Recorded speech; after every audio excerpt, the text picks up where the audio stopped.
Hi, this is Bob Costas, and you're listening to the ML Sports Platter. The ML Sports Platter, all over the major platforms. Download, subscribe, leave feedback, and a 5-star review. Google, Spotify, Apple, you name it. Go find the podcast section or the podcast button. If you have an Apple phone, for example, it's a purple podcast button located somewhere in a folder, maybe the health section. I don't know why mine's in there, but go find it, tap it, hit search, type in ML Sports Platter, and you can hit subscribe, and new and archived episodes will go right into your smartphone device, delivered like pieces of mail. How cool is that? The ML Sports Platter, of course, presented by Stanley Law Offices, Brian Conboy of Mass Mutual, New York State, and our good friends at Prestwick Golf. If you're in and around Central New York, you're a golfer, you need those golf grips to be exact and tight and right, because let's face it, golf is about feel. Go see my man Ed Patterson at Prestwick Golf. He's been doing it for years. I just got my clubs regripped there a couple of months ago, and I couldn't be happier. Ed does great work, and by the way, he has access to all the big-time clubs as well. He's got new and used clubs in his place. He has, other accessories for golf, like ball markers and divot tools and some other things, but he has access to the best clubs around. He can get the new Titleist, the TaylorMade, the Ping, you name it. And so make sure you go not only get your golf clubs regripped, but ask him about those new irons as well. Prestwick Golf, a proud ML Sports Platter sponsor. Before I bring in my good pal Jim Lerch from Syracuse Radio, he and I have been buddies for a long time. I can't believe I interned for Jim 21 years ago at Channel 9 in Syracuse. He's still doing some morning show work in Central New York, and we're going to just chat a little bit about Masters Week and the start of the MLB season, and we'll do a quick recap on Syracuse basketball as well. Before I do all that, I wanted to chat about the start of the Major League Baseball season and kind of some opening weekend takeaways and what the future looks like, near and far, and the whole deal. This is being recorded on a Monday, and it'll go up on Tuesday, so we'll miss Monday's action. If something huge happens, you'll know what it is. But like opening weekend, what were the takeaways? Opening week, who's hot out of the gate? Teams that look like they're in midseason form, players, etc. The first thing that I want to get to is Shohei Ohtani. I mean, look, there's no doubt that this two-way superstar, if he is healthy, his impact is monumental. I don't want to hear about the Babe Ruth comparisons and all that because he hasn't been healthy for long enough here, right? But this guy, I mean, look, again, if he's healthy, it's his ability is through the roof. He has an unbelievable repertoire of fastball and breaking pitches. He's got a spectacular splitter inside that repertoire that's basically unhittable when he has it going. You want to talk about the ability to hit. I mean, on the first pitch Sunday Night Baseball, he cranked it to right center field. I mean, the bat speed and the body control and the perfect torque was just gross. I mean, if you're a baseball purist and you love those purist type of things, I was so impressed. So Ohtani was crazy great in that game against the White Sox. The Angels, out of the gate here, they look kind of the part, right? I mean, they beat the White Sox 7-4 on Sunday Night Baseball. The Astros, my pick to win the AL pennant, are certainly, I think, the best team coming out of the gate, but the Angels are 3-1. The Angels started the season exactly how they wanted. Right? Everything that they wanted has come to fruition. Shohei Ohtani's healthy. He's homering. He's pitching lights out. Mike Trout's Mike Trout. They're getting good enough pitching from their arms in not just the rotation, but the bullpen. And we know the story with the Angels. It's the same story as so many other teams in Major League Baseball. Can they stay healthy, and can they pitch? Stop me if you've heard that before. New York Mets, Washington Nationals, Detroit Tigers, Cleveland Indians, right? Like, stop me if you've heard that before. Cincinnati Reds. Stop me if you've heard that before. Everyone, right? It seems like in Major League Baseball. Can you stay healthy, and can you give enough pitching? Speaking of not having enough pitching, in most recent times, the New York Yankees. Believe it or not, the Yankees actually got in short. Well, Herman was horrible in the third game against Toronto. They got enough out of Kluber. They got enough out of Cole. But again, these starts aren't... I just hate the way the game is played today with pitchers, 4 innings pitched, 5 innings. Oh, and then you hear the excuses, right? The analytical bullcrap. Oh, but the season is so early. We got to keep them on the tight rope. We got to keep them innings limit early. We got to save them. We got to keep them fresh. I mean, it was Walter Johnson, Christy Mathewson, Bob Gibson, Tom Seaver, Jack Morris, Kurt Schilling, Pedro Martinez, Randy Johnson, John Smoltz, Whitey Ford, Lefty Grove, Fergie Jenkins, Juan Marichal, Jim Palmer, Gaylord Perry. Cy Young? Were these guys conserved the first day or two of the season? I don't think so. Burt Blyleven. Come on, man. I mean, enough's enough with the excuses. It's absurd. But the Yankees are in midseason form. They're losing exactly the way they lose in the postseason. Helter-skelter pitching. 2-out hits, can't get them. They swing for the fences. Right-handed power. Right? They're not balanced. They're not versatile. They played terrible defense over the weekend. Gleyber Torres was horrific at shortstop. Missed a basic backhand. And other flubs in the field. Just horrendous. Aaron Judge, the roller coaster continues. Like, when he's in there and healthy, great. And I know he was healthy all weekend. But again, Aaron Judge, right-handed, even when he is healthy. Aaron Judge, big, bulky guy hitting from the right side, swinging for the fences. Wow. I mean, how many of these guys can you possibly have on a roster, How many? How many? I mean, it's absurd that they continue to play this way, be built this way. I don't understand why Brian Cashman doesn't see it. I don't get it. It's frustrating to watch. I'm super, super, super exhausted. To be honest with you, watching the Yankees, it's a joke. It's too predictable. So they're in mid-season form. The Red Sox were embarrassed. I'm just going to kind of rip now through the divisions. I wanted to kind of hit quickly Angels, Yanks, and then I'll just go ripping through baseball. Actually, one more before I go division by division. The Dodgers seem like they're just in complete mid-season form. I mean, they lose, that first game to the Rockies, and then it's just dominating from there. I mean, they were crazy good. I mean, they lose a game 8-5, and then they put up 11-6 and 4. Put up 21 runs in 3 games and just do everything that the Dodgers do. I mean, Urias was great on Sunday. The offense just rocking and rolling. The absurdity of their lineup, it's just unbelievable. I mean, how do you pitch to these guys, one after another? These guys are just so difficult. Turner, Bellinger, Betts, on and on it goes. These guys just one after another. Just terrific stuff. Red Sox, horrible. They might lose 100 games this year. Baltimore swept them 3 straight at Fenway. That was pathetic. Tampa, and again, Toronto, a team that beat the Yankees, 2-1 to start out of the gate.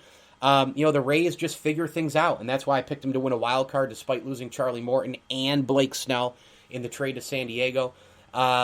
Detroit, I think just early out of the gate, same thing with Kansas City, 2-1. It's just that early season hope. I expect them to kind of tail off. Same with the Twins. Cleveland at 1-2. The White Sox 1-3 out of the gate. Not really a great start to the season. Again, they played that Angel team I just talked about, but the reality is they're going to miss Eloy Jimenez. There's no doubt about that. I don't think there's any question with this team. The White Sox with the talent that they have. Jose Abreu's crazy good. Yoan Moncada in the field, and of course at the plate, just an overall wonderful player. And how about Mercedes, huh? I mean, you want to talk about driving the Mercedes, right? I mean, this guy, Mercedes just tattooing the ball. He started 8 for 8, I believe I saw. And that was some cool stuff to watch that. And certainly this team is, they're deep. They're fun. What I like about the White Sox is Tony La Russa now back in the game. I'm not a big La Russa fan. I just wasn't a huge fan of him as a manager, just in general. I just never really loved his personality. And then also, more than that, though, he was the sole reason why Harold Baines is in the Hall of Fame, right? And so I don't care if La Russa's in the Hall of Fame. He should be pulled out of the Hall of Fame for helping to get Baines in the Hall of Fame. But you did see, even in losing form, you saw the star in Lucas Giolito. You see the ability there. We'll see if some of the additions for the White Sox over the last couple of years will come to fruition this year. They need Dallas Keuchel. They need Liam Hendricks. They need those guys. But this roster is really talented. I mean, you've got Mercedes. By the way, he's a catcher. Jose Abreu. You've got Tim Anderson. I think they can really hit. You got Adam Eaton. But what I was going to get at, Lewis Robert obviously is a star. They got a couple of MVP candidates, and I hope Jimenez can get back by the end of the season. But what's crazy about it is La Russa, he was getting them pressure in the bases, and I like that. Defense and base running, we need those things back in the game. We need hit and runs. We need steals. We need aggressive play. We gotta get back to some of these basic things in the game. Houston's out of the gate. Offense looks amazing. Obviously, pitching good enough. Oakland at the basement there of the West. The Mariners kind of in between. Texas 1-2. I expect those teams to be below 500 when all is said and done. Quickly in the National League, impressive series for the Phillies right out of the gate. I have the Braves winning the World Series, but the Phillies really put it to them. 3-game sweep there. The Mets and Nats don't play because of the Corona situation. Looking to start the season this week. And Miami 1-2, but I think the Marlins are going to be a feisty, young group again this year. They're going to be hard to beat. The Central, little odd here to start, right? It's kind of the start of the season. Really can give you anything. Cubs 2-1, Reds 2-1, Brewers 1-2. The Brewers played the Twins, and it at times looked like a really, really good team, and then other times you're like, man, is this team lost or what? But I think eventually and ultimately the Cardinals will win that division. And the Dodgers just look like powerhouses right now. I mean, they're 3-1. San Diego, again, that opening day first game reaction and all the rest, right? Like San Diego loses that first game, to Arizona, and they come right back 4-2, 7-0, and then they lose obviously Sunday 3-1, but Tatis homers, but they win a couple games right after that. They'll be they'll be fine. I think San Diego, they'll be just fine. I think in the standings, I have them going to the playoffs as a wild card team. Actually, they're listed at 3-1 on the year, but I believe they're 2-2. They split that series with the D-backs, so I guess maybe a little bit of an error there on the MLB site. But those are some of my thoughts. Mike Trout looks like he's in midseason form. Nice to see Shohei Ohtani healthy. Yanks just brutal to watch right now. Dodgers are kings, and it's just good to have baseball back. It's good to have the sport back, and it's good to see sunshine again and all the rest. So let's bring him in. Jim the Man-Child Lerch, my good pal, hosting radio still in Syracuse, a longtime journalist, TV man, radio man, interned for him a long time ago at Channel 9, used to be co-workers for the longest time, used to host shows back-to-back for the longest time, used to cross-promote our shows, have each other on all the time. I do miss those days. Jim, welcome aboard here. Let's get into some of the spring season. I know this is one of your favorite times of the year with Masters, MLB, you name it. Welcome aboard, and hope you're hitting them well early here in our golf season as well, my brother. Man, good to talk to you, man. How's life with you in the pandemic? We're working our way out of it. I'm starting to feel a little more normal, I guess. But yeah, everything's pretty good, Mike. Yeah, sun is out, and I know this is one of your favorite times of the sports calendar, like me. I remember it feels like 100 years ago, but also 5 minutes ago when you and I were talking about, are we ever going to have a normal sports calendar? What's going to happen? And here we are, and it seems pretty normal. I mean, there's a lot of fans back in stands. We got the Masters this week. Baseball's off and running. My horse racing is back in an unbelievable weekend, and we'll recap SU basketball as well. But I know you love this time of year. Yeah, I think there's always just something about Masters Week, and it kind of feels like the beginning of spring, and it certainly doesn't hurt that we have some pretty nice weather coming our way this week in central New York. That'll make it feel that much more like golf. So, yeah, it's a neat week, and as you mentioned, the start of baseball. I'm still waiting for my Mets to get going. Yeah. You know, that was a little unexpected to start the Major League Baseball season. You got to have the one pairing that creates a delay in the start of your season. But it is a great time of year, Mike. It's a time that I think we're going to start slowly but surely, as you mentioned, to see sports look a little more like sports, particularly as fans start to return to sports, which are such an important part, an important piece of what sports really is. Give me your overall sort of takeaways through the first weekend. I mean, you mentioned your Mets didn't play, but give me some immediate takeaways from the baseball season. A couple of players, a couple of teams seem like they're in mid-season form. Mike Trout, the Dodgers. My deal on Cashman and the Yankees. I'm not even gonna kick that dead horse right now. But I look at Shohei Ohtani. I mean, here's a guy who we've been waiting to get healthy here, a two-way superstar. He was amazing on Sunday Night Baseball. Pounds a home run. That splitter looks disgusting. What do you have here for me on the baseball side through the first opening weekend here? Yeah, well, Ohtani is fascinating, and I think there are a lot of folks out there, a lot of really deep, knowledgeable baseball people that think he could have a year of all years, something really memorable. Of course, he'll have to stay healthy. It's never easy for pitchers to stay healthy, and when you have a guy that also is playing a position as well on days that he's not pitching, that's an interesting situation, and we haven't seen that in ages in baseball, if at all, and can he sustain it? But while it's going on, it is obviously a fascinating look. The Dodgers look like the Dodgers again. I mean, they have so much on their roster that they are going to be difficult out in the National League, even if they get nicked up a bit. Although certainly Clayton Kershaw is looking more and more human every year. He strides the hill, and obviously it wasn't a great opening day for him. I'm sure he'll bounce back, but he's not what Clayton Kershaw once was. He can have good stretches, I think, but he's getting up there. Pitchers do age. Although if you look at the Mets, it doesn't look like Jacob deGrom is aging at all.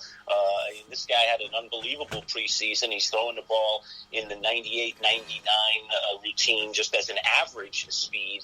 He certainly could top it out over 100. It seems like his arm's getting stronger as he continues to pitch and continues to get older. But there's a guy that doesn't have a lot of mileage on that arm. So It is interesting to see as pitchers get older sometimes, if they don't have a lot of mileage on that arm, how they can actually get better and improve. And DeGrom is a living, breathing example of that. I think you've got a weekend, AL East. I don't think you have a lot of worries for your Yankees, Mike, because I see the Rays taking a step back. I know there's a lot of people that are high on the Blue Jays because of the moves that they made, but I'm still not a total believer in them. And then obviously you've got some teams in that division like the Red Sox and the Orioles who I just don't believe in at all at the moment. So I think you've got a very fluid path. The question is, what will the Yankees look like at the end of the season? And, will the package be all together or not for them to make another run and to maybe win a World Series? Certainly at least get to a World Series has to be their goal this season. And I think maybe the most interesting division in baseball might be the NL East, where we just don't seem to really know who's going to win. Are the Mets going to emerge? Are the Braves going to keep developing and doing what they've been doing? Or are the Philadelphia Phillies, who spent some money and have revamped that roster, going to be the team to beat? I think that's a very, very fascinating division, the NL East. Well, and with the Yankees, I would agree with you. I think the East is there, but we know what that means. It means that you're a really good regular season team, that you beat up on 3, 4, and 5 arms through series throughout 162 games. You hit a ton of home runs. You look flashy. Right. You look fun, right? You make a ton of money doing so. You win 97 games, and then in the postseason, you're exposed. And I think that's exactly what will happen to them yet again. Let's move to the Masters. What are you looking for? Who do you like? I tell you, I don't even know how we ask who do you like anymore because of the depth of the tour. We're coming off Jordan Spieth, by the way, getting back in the winner's circle, which that was awesome to see. Bryson DeChambeau, I think, is absolutely... I know he's got a little bit of a polarizing personality, but goodness, I mean, the way he thinks about the game, his success so far, the wildness of him, I think he's good for the game because people are talking about him. They're talking about the game. There's so many unbelievable players right now. How about the Masters this week? And... we can't wait to see those green fairways and greens and listen to Jim Nantz say hello, friends, over and over again. Yeah, I do agree with you on DeChambeau. Whether you like him or not, number one, he's polarizing. Number two, he, in the wake of Tiger Woods, and whether or not Tiger Woods will even ever play golf again at this point, just trying to fight for his, walking eventually, and we'll see. Tiger will, I think he'll try. But in the meantime, certainly DeChambeau is an interesting specimen, and he creates a lot of dialogue. And golf needs that because Woods brought them so much in that realm. But there are a lot of great players who can win this Masters. Obviously, with Jordan Spieth coming off the win and finally kind of knocking that off his notch, coming out of that big slump that he was on, you have to feel that he's among the favorites. Justin Thomas is a terrific player who is as streaky as anyone. He has to be right up there, if not the favorite, certainly number 2 or number 3. Dustin Johnson won it last year, although I would say this is a weird one, Mike. We know the last major, the Masters. The first major isn't that year, crazy? Masters, I know, right? I know. They played it in the fall, and there is a lot of talk among golf pundits that because they played it in the fall, the golf course played very differently, and it maybe played a little to the favor of a guy like a Dustin Johnson who won it going away. So the question is, spring Masters, the Masters at its normal time of the year, them able to manipulate that course the way that they can at that time of the year might make it a different Masters and not such an easy one for Dustin Johnson to conquer. So we'll see, but there are some good ones. And if you want a dark horse guy, how about Scotty Scheffler? Playing really good golf lately.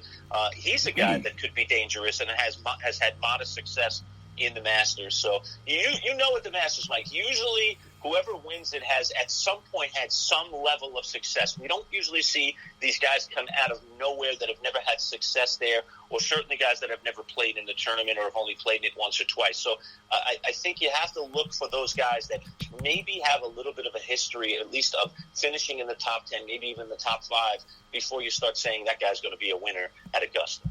Jim Lerch, our guest, ML Sports Platter, at manchild_show on Twitter. Just a couple more for you here, Jim. Syracuse basketball, I mean, the fan base, the majority of the fan base drives me nuts, and they're exhausting because here's the thing. Recruiting down, mediocrity, the ACC move, they're not good enough to compete in the ACC, all these different, they're on the bubble every year, right? All these things that we hear the fans bitching about every year. And then something happens at the end. They win a couple of big games this year, Carolina-Clemson. They're on the bubble. They're getting in. They get in, and then they make noise again. And they're in the Sweet 16. So I've been arguing with these people. Look, you guys can tell me all day long that Jim Boeheim, the game has passed him by. The offense is too much ISO. You can tell me that they're mediocre in the regular season. You can tell me that you don't like losing the majority of your games in the ACC. You can tell me all that stuff. But if you end up in the Sweet 16, if you're making Elite Eights, if you're making Final Fours, every other 4 or 5 years, does it really matter? No, it doesn't. Right? It really doesn't. It does not matter. It doesn't. And so all that noise just kind of wilts away. I often think, too, though, that the noise that we hear from the Syracuse fan, because we live in the world of talk radio and podcasts and just, our world is so open to those fans that want to scream the loudest from the rooftops. And I don't know if it's fair sometimes that we judge the entire fan base by those that shout the loudest, because it's often those, right, that are the quiet ones in the back of the room that sometimes can make the most noise. We just don't hear it every single day, right? Sure. So, maybe, I think if we took a poll, we'd find out that people don't want Jim Boeheim going anywhere. Will there be a noisy few that say, he's just, all those things that you said, right? The game has passed him. He can't recruit. He's lost too many big recruits. People are leaving the program. I do think, though, Mike, and it really was the talk of the Man-Child show for a number of weeks. It wasn't just, conveniently placed at the end of the year or anything like that. And that was his handling this year of Kadary Richmond. It's one of the more perplexing ones for me. I have watched Jim maneuver with players over the years. I have watched him work his bench. I have watched him put guys in and out of the doghouse and at times be very effective in doing it. I don't know that I ever have loved his tactics, but I've come to understand his tactics. But this Kadary Richmond situation and just not playing him when he clearly was the better player and clearly deserved close to the 30-plus minutes a game versus the between, closer to 20 minutes a game, even sometimes even less than 20 minutes a game that he was getting, just made no sense to me. And it obviously has resulted in this young man looking to transfer someone else and likely to be playing in another uniform next year. And I think we're going to find out he's a big loss. It just is disappointing that this has not worked out the right way for Jim Boeheim. That I hate to say that I'm right when I don't want to be right, but I'm right, and I don't want to be right, because I wanted to see this kid play for another season in Syracuse Orange, and I'm just at a loss as to why Jim Boeheim didn't give him more minutes when he clearly deserved them. I couldn't agree with you more on that, and, he's got his ways. Kadary Richmond, for me, falls into, in a shorter SU career, he falls into a Tyler Roberson category for me. Man, what could have been type of a thing. Just for a year here, Roberson, a couple more, years, but gosh, you look at that and the tactics and the maneuvering that you mentioned, and it's really unfortunate. All right, final thing for you, Jim. I don't know if you realize this, but this upcoming summer, 21 years ago, I interned for you at News Channel 9 in Central New York. Came in there, was dressed to impress, recording the videos, you and Steve and Doug Logan and all. Do you think about those days ever? It's been decades now since you and I met, and obviously we've worked together, and the friendship that we have, I obviously have cherished. But man, does it seem like 21 years or a year ago? Which one? Yeah, it doesn't feel like a year ago, but it doesn't feel like 21 years ago either. I know it is remarkable, Mike. I don't forget those days. I remember so many of our wonderful interns and so many people that came through that building. I had a great experience at Channel 9 and really enjoyed the medium of television. If you had asked me 21 years ago, where are you going next, I would not have told you radio. I would not have told you that I would have been doing my own talk show for 16, 17 years. That I would have worked with Bud Poliquin for 15 years, it's been a long, interesting road and not the road that I saw myself taking. I really thought that I would have stayed in television a lot longer. I like the medium a great deal, but I found a place in radio. It resulted in a show. And that show has been on all these years, and I have a lot of great memories from the show as well. So I remember both fondly. Obviously, I remember my days at Channel 9, and I really loved my time in television. And I've also come to really love my time in radio. So, but the clock keeps on ticking, my friend. Keeps on ticking. My son's in college, man. That's all I have to know is my son is in college right now. That is crazy in itself. Absurd. No doubt. Jim the Man-Child Lerch at manchild_show on Twitter. Go give him a follow. The Man-Child Show with Boy Green. Syracuse-based talk show, of course, on the Score 1260, 10 a.m. to noon, Monday through Friday. Jim, appreciate it, buddy. Thank you, Mike. Great to talk to you. A quick little thought on the Masters, too. I am intrigued by something that Jim said and that I've read a little bit, too, and certainly, heard some golf pundits mention. And it's exactly what Jim said with, this being the last major was the Masters and this major is the Masters. How do guys who succeeded in the fall perform in the spring? A Dustin Johnson, is the course going to be a little bit changed from the fall? I almost liken a guy whose overall game is, and there's so many guys who have this overall game, but an overall game that's so spectacular, that has a little bit of streakiness in him, and who can really putt on the weekends, right? Because we know you have to putt on the weekends to win any major, any golf tournament, anywhere you have to putt. But in the majors especially, you got to hit those 4 to 6 foot putts. You got to make, the occasional 12-foot birdie putt double breaker, right? You got to make multiple ones of those. And I think, Justin Thomas falls into that category for sure. I mean, he's a guy who I think could win this thing. No doubt about it. There's a lot of guys who can win it. You know what? I'm going to take Justin Thomas. I am.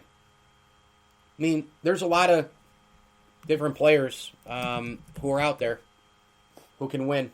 DeChambeau certainly one. I mean, DeChambeau seems to be a guy who, between his analytical stuff, the way he hits the ball, off the tee is one thing, but his short game, is the reason why he has won, you know? Let's be honest. I mean, yeah, is it nice to have a 75-yard start on everybody off the tee, a 50-yard start, 30 to 50-yard start on some courses? Yeah. But we all know that if he didn't have the short game to back it up, he wouldn't have titles right now. He wouldn't have, you know, a major under his belt. He wouldn't. And Jordan Spieth, to me, is extremely intriguing because, you know, he had been, I mean, this is a monumental deal for Jordan Spieth, ending the drought, Texas Open, home state, and, you know, remember when he tapped in for par to win the British Open for major number 3, 11th victory in 5 years, and everybody said, whoa, look out. You know, it's kind of like when the Cubs won the World Series finally. You know, it went from those lovable losers to dynasty. We started throwing that word around, and the Seahawks and the Legion of Boom. And all of a sudden, things close. Things happen, right? Because there's competition. It's hard to sustain winning. I mean, it's sports. This stuff happens all the time. Well, it had been 1,351 days since he last won. 82 events on tour without winning. Number 1 player in the world. Out of the top 100. And now he's back. And it was somewhat of a mystifying slump. I don't think there's any doubt about that. But that's sports. This stuff happens a lot. And I tell you what. The birdie chances, the 6 under 66, making those huge putts down the stretch, holding off Hoffman, the pizzazz, the walk around, all that sort of thing was just great to see. And by the way, during this slump, people who wrote Jordan Spieth off were idiots. And it's easy for somebody to listen to me and say that after he just won. But no, really, they were idiots. And I said it during the time of the slump. This guy's won majors. He knows how to win the biggest golf tournaments. He's a terrific player. And, oh, by the way, he's only 27 years old. If Jordan Spieth honestly retired today, he'd go into the Hall of Fame because of the multiple majors he has won and the success he has had on tour. If you look at the annals of history and you look at where he's been, what he's done, where he's won, it's a Koufaxian sort of start to his golf career, where he's done more in a short amount of time than most have done in a long amount of time, right? I mean, Jordan Spieth, historically, probably right now because of the majors and all the rest, is a greater golfer than many other players who have multiple majors as well, or one major. Fred Couples, John Daly, he's probably ahead of those kind of players, and he's only 27 years old. So those who gave up on him, you know, they're eating some crow now. And Jordan Spieth, I think, is a fascinating story to watch in the majors this year now because he got that elephant off the back. And let's see if he can get to the Masters and keep the hot streak going. ML Sports Platter, big time thanks to Jim Lerch for coming on and chatting spring season, the Masters Week, MLB start, recapping the Syracuse basketball season as well. I'm Mike Lindsley, the ML Sports Platter, all over the major platforms like Spotify, Google, Apple, Stitcher, Deezer, iHeartRadio, Amazon Music, you name it. Download, subscribe, leave feedback, and a 5-star review. We are brought to you by our good friends over at Bryant and Stratton College, as well as Brian Conboy of Mass Mutual, New York State. And a big tip of the cap, thank you to Ken's Auto Detailing as well. If you are in and around central New York, get on over to Ken's Auto Detailing today for an A to Z car detail. Hey, we're hoping winter is officially gone in the upper Northeast. Make sure you get your car to Ken's Auto Detailing, inside, outside, wax and wash, you name it. Ken's Auto Detailing literally has the best detail around, and when you drive away from that parking lot, you feel like you have a brand new car. Ken's Auto Detailing, a proud ML Sports Platter sponsor. Thanks for listening. Hit me on Twitter at Mike L Sports, and as I always tell you, enjoy the games.